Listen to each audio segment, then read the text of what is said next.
อัปเดตฝนฟ้าอากาศภาคอีสานประจำวันที่ 26 ไปจนถึงวันที่ 29 ธันวาคม 2568 ไปรับชมรับฟังกันเลยจ้า 26 ถึง 29 ธันวาคม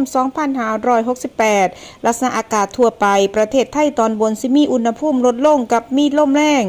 โดยในภาคตะวันออกเฉียงเหนือจะมีอากาศเย็นถึงหนาวอุณหภูมิจะลดลงประมาณ 2-4 องศาเซลเซียสที่เป็นเช่นนี้เนื่องจากบริเวณความกดอากาศสูงหรือมวลอากาศเย็นกำลังค่อนข้างแรงเอียงออกเนื่องจากประเทศจีนแผ่ลงมาปกคลุมประเทศไทยตอนบนและทะเลจีนใต้ลักษณะอากาศโดยรวมของภาคอีสานจะมีอากาศเย็นในตอนเช้ากับมีลมแห้งอุณหภูมิจะลดลง 2-4 องศาเซลเซียสอุณหภูมิต่ำสุดอยู่ที่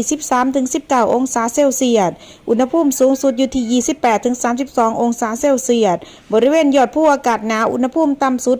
8-14 องศาเซลเซียสลมตะวันออกเฉียงเหนือความเร็วลมอยู่ที่ 15-30 กิโลเมตรต่อชั่วโมง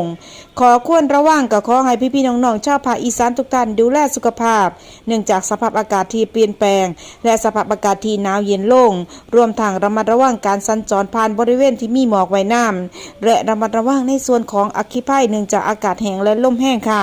คลิปนี้แอดมินขอตัวลาไปแล้วพบกันใหม่คลิปหน้าสวัสดีค่ะ